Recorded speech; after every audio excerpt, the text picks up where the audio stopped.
Assalamualaikum warahmatullahi wabarakatuh. Selamat pagi semuanya. Hari ini saya akan menjelaskan tentang tata nama alkuna, isomer, dan sifat-sifat alkuna. Nah, kemarin kalian mengerjakan beberapa soal dari tata nama alkuna, isomer, dan sifat-sifat alkuna. Nah, hari ini saya akan membahasnya satu persatu. Oke, kita lihat yang alkunanya saja.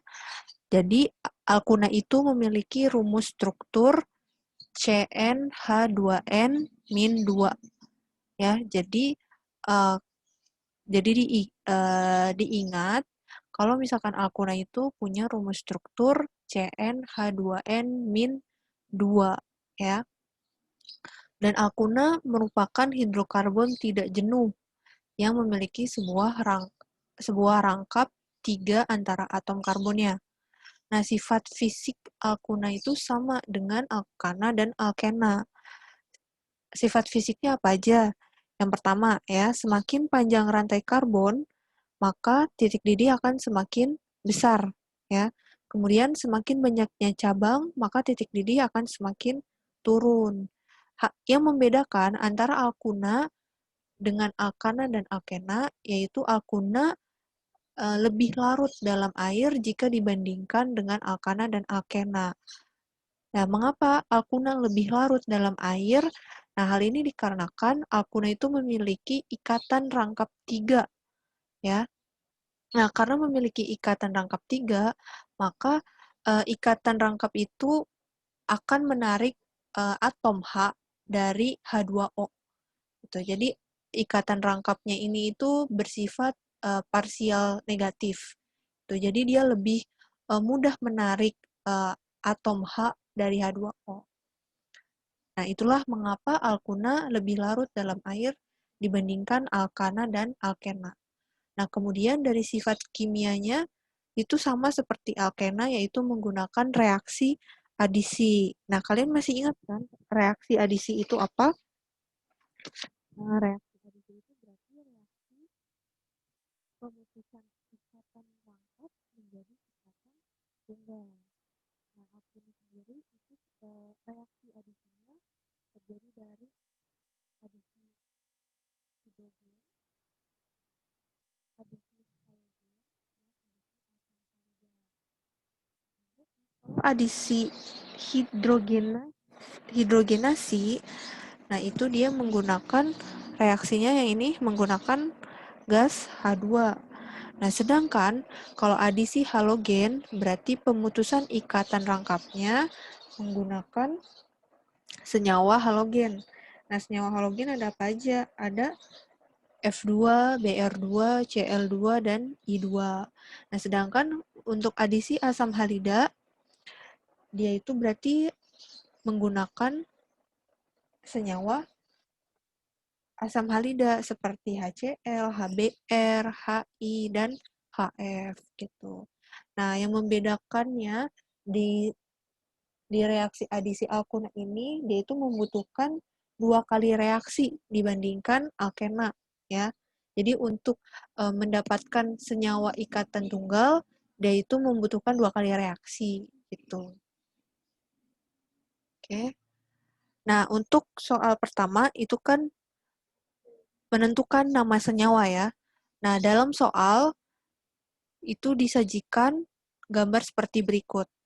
Ya, yang seperti ada di PPT, bisa dilihat. Oke, kita sekarang tentukan nih nama senyawa dari rumus struktur ini. Oke. Nah, kalian lihat di sini. Perhatikan ikatan rangkap 3-nya.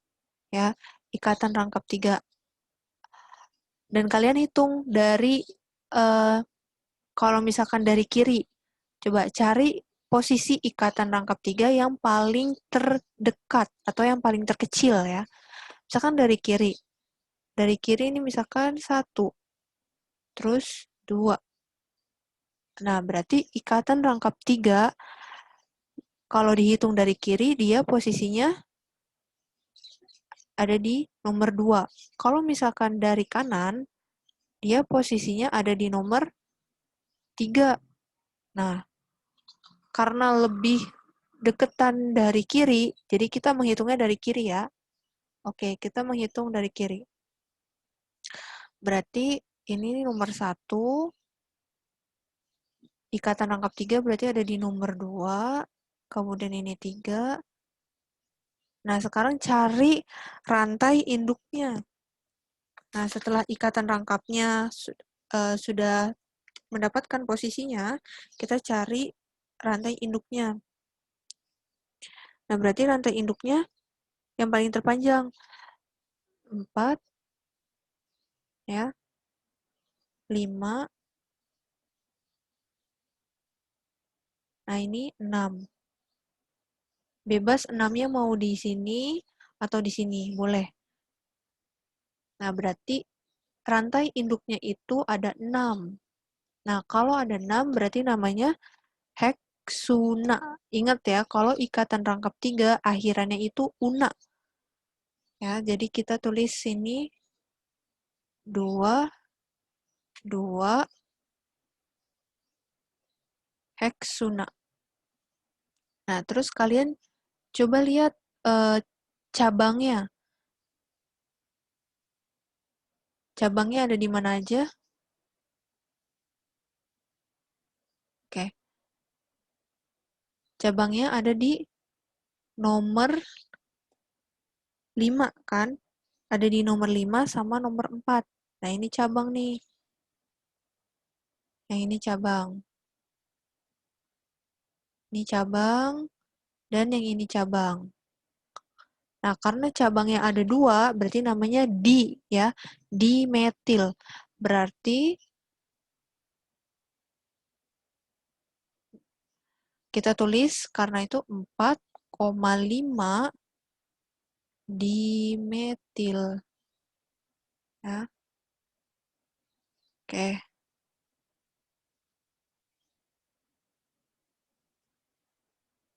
Oke, jadi nama senyawanya itu 4,5 dimetil 2 heksuna.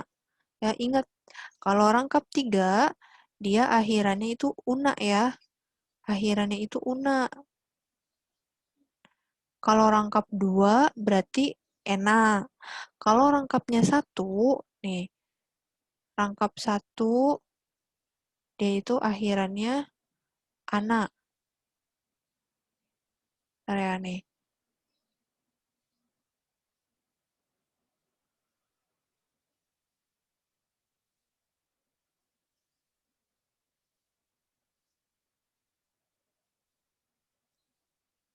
Nah, kalau yang ini akhirannya ana. Ini ana. Terus yang ini ena.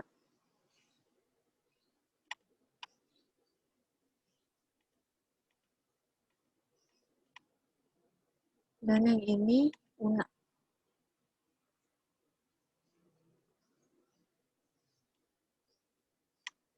Una, ya. Oke.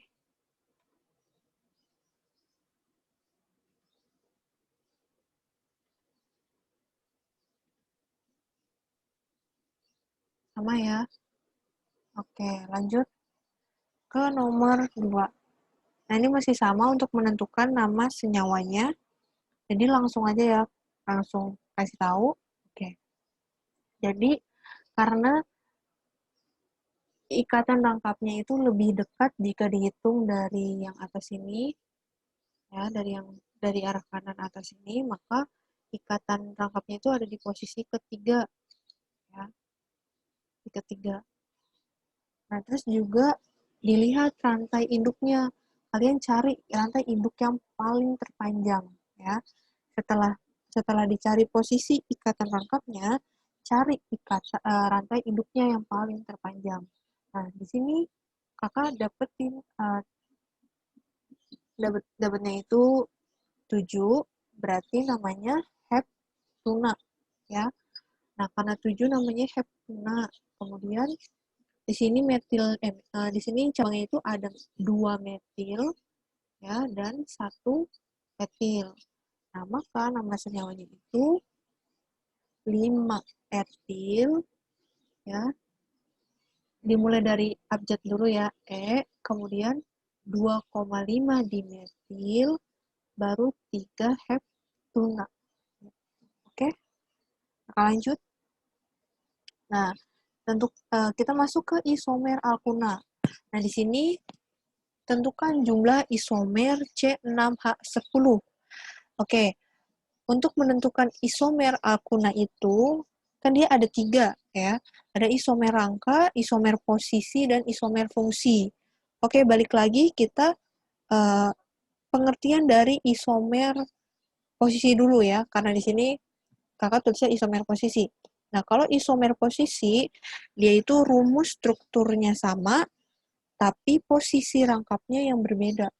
Ayo, tadi rumus strukturnya apa? Rumus strukturnya itu CnH2n-2, ya. Nah, karena di sini rumus strukturnya sama, tapi posisi rangkapnya yang berbeda. Coba perhatikan. Yang pertama, ikatan rangkap 3-nya ada di nomor 1, ya. Jadi namanya 1 heksuna. Kemudian ikatan rangkap 3-nya ada di posisi nomor 2. Namanya 2 heksuna. Kemudian ikatan rangkap 3-nya itu ada di posisi nomor 3. Berarti namanya itu 3 heksuna. Nah, kemudian setelah isomer posisi, coba kalian cari lagi isomer rangkanya. Oke.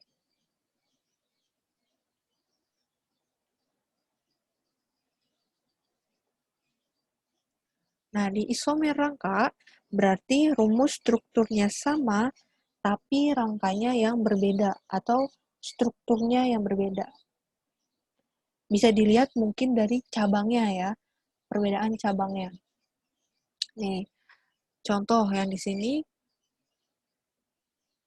yang di nomor 1 dan di nomor 2 ini sama-sama apa?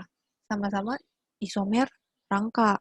Karena yang berbeda hanya cabangnya. Yang ini sama-sama satu pentuna, ya, satu pentuna, tetapi cabangnya yang di nomor 1 dia itu ada di nomor 3, berarti 3 metil, sedangkan yang di nomor 2 ini cabangnya ada di nomor 4, berarti namanya 4 metil. Nah, ini dapat dikatakan dia itu isomer rangka. Nah, kemudian dengan yang butuna, coba yang butuna dia juga termasuk isomer rangka. Kenapa? Karena struktur rangkanya itu berbeda. Yang satu itu kan tadi pentuna ya, yang ini pentuna, yang ini butuna. Nah, bedanya juga di sini nih, karena dia tadi ya 4, yang ini 4, yang ini 5. Terus untuk yang 4 metil 2 pentuna ini sebenarnya kalau dibandingkan dengan yang nomor 1 itu nggak bisa ya. Ya, kalau misalkan 4 metil 2 pentuna ini termasuk isomer posisi. Gitu. Kenapa? Karena dia tadi ikatan rangkapnya itu berbeda. Gitu. Yang ini kan dia udah termasuk 2 pentuna, ya. Sedangkan yang dari tadi itu nih satu pentuna gitu. Oke, kakak lanjut. Nah, selain ada isomer rangka, ada juga isomer fungsi. Nah, ini nih isomer fungsi nih. Isomer fungsi itu rumus strukturnya sama, tapi gugus fungsinya berbeda. Nah, gugus fungsinya itu yang mana? Gugus fungsinya itu alkuna sama alkadiena. Ya, jadi kalau yang alkuna itu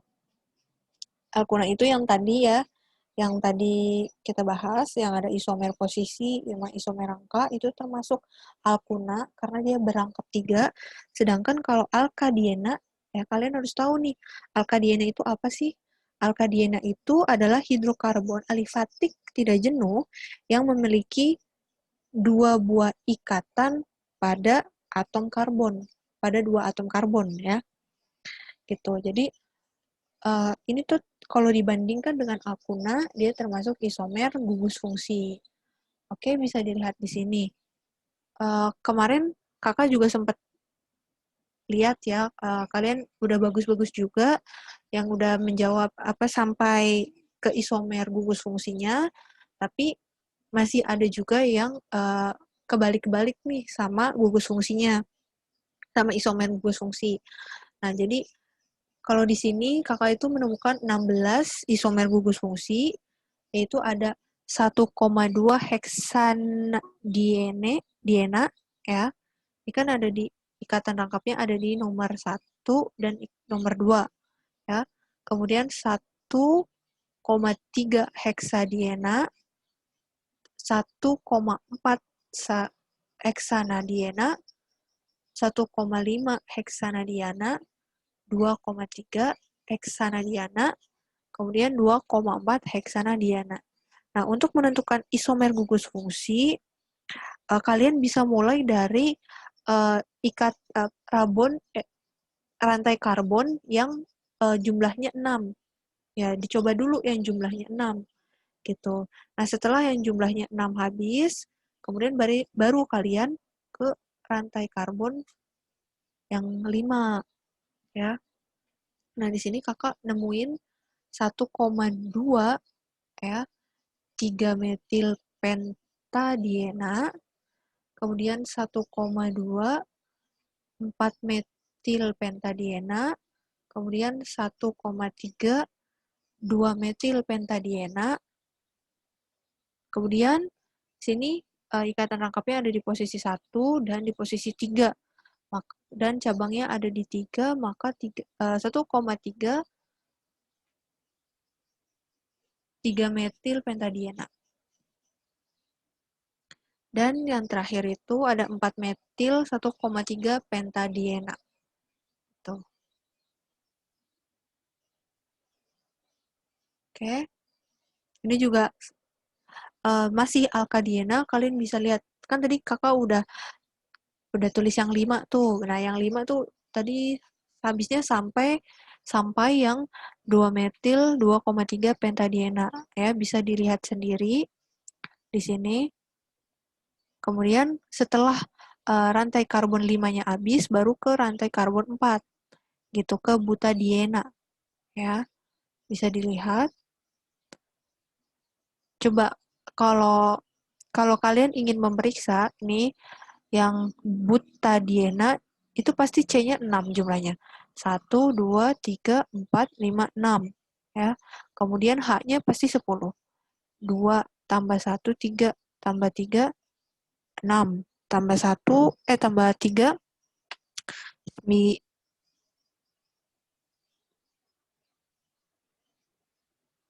ya kan? Habis itu kemudian tambah 2 jadi 10.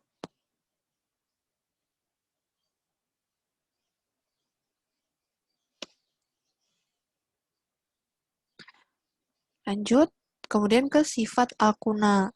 Oke, di sifat alkuna ini kita menggunakan reaksi adisi ya. Jadi tuliskan reaksi 2 pentuna dengan 2 mol gas klorin. Oke, kakak percaya nih pasti kalian bisa ya menentukan rumus strukturnya 2 pentuna ya. Nah, kemudian direaksikan dengan 2 mol gas klorin. Nah, maksud 2 mol di sini itu sama aja dengan 2 koefisien ya. Ini kan kalau yang di depan ini namanya koefisien. Nah, itu bisa juga dibilang mol ya. Nah, jadi uh, untuk hasilnya itu didapatkan 2,2,3,3 tetrakloropenttana. Nah, tapi dalam reaksi adisi senyawa alkuna itu dia mengalami 2 kali reaksi untuk mengalami pemutusan ikatan rangkap 3 menjadi ikatan tunggal.